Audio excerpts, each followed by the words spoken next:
வணக்கம். இன்னைக்கு இதுக்கு முன்னாடி ஒரு மிஷின் எடுத்தவங்கள பார்த்து ரெஃபரன்ஸ்ல இன்னைக்கு நம்ம கிட்ட மிஷின் எடுக்க வந்திருக்காங்க. அவங்களோட டீடைல்ஸ் கேட்கலாம். சார் வணக்கம் சார். வணக்கம். சார் நம்ம பேரு எந்த ஊர்ல இருந்து சார் வர்றீங்க? நாங்க பழனி பக்கம் தாளையூத்துங்க. மாரப்பனம்பட்டில இருந்து வர்றோங்க. சரிங்க சார். நம்ம வீசநகரம் எப்படிங்க சார் நமக்கு தெரியும்? பக்கத்துல எடுத்துக்கிறாங்க. அவங்கள பார்த்து வந்தோங்க. எத்தனை மிஷின் சார் எடுத்திருக்காங்க நம்ம ஊர்ல? அவங்க 3 மிஷின் எடுத்திருக்காங்க. சரிங்க சார். அந்த மிஷின்லாம் நல்லா நல்லா அவங்க ஓடுது. பார்த்து இந்த மாதிரி எடுக்கலான்ட்டு நாங்க சரிங்க. இப்ப எத்தனை மிஷின் சார் புக் பண்ணிருக்கீங்க? இப்ப 2 மிஷின் எடுக்கிறோங்க. சரிங்க சார். ரேட் எல்லாமே உங்களுக்கு ஓகேங்களாங்க? பரவாயில்லைங்க. ஏதாவது பரவாயில்லைங்க. எதுக்காக சார் நம்ம மிஷின் எடுக்க வந்திருக்கீங்க? மாடு கையில கறந்தா லேட் ஆகுதுங்க. 1 மணி நேரத்துக்கு மேல ஆகுதுங்க. சரி.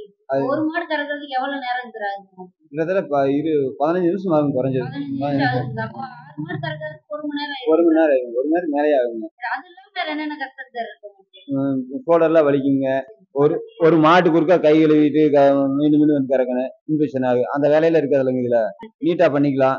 எல்லாம் கறக்கிறத பார்த்தோங்க. கொஞ்சம் லெவியா இருக்குங்கிறக்கா வந்து வாங்கலாம்னு வந்தோங்க. ஓகே.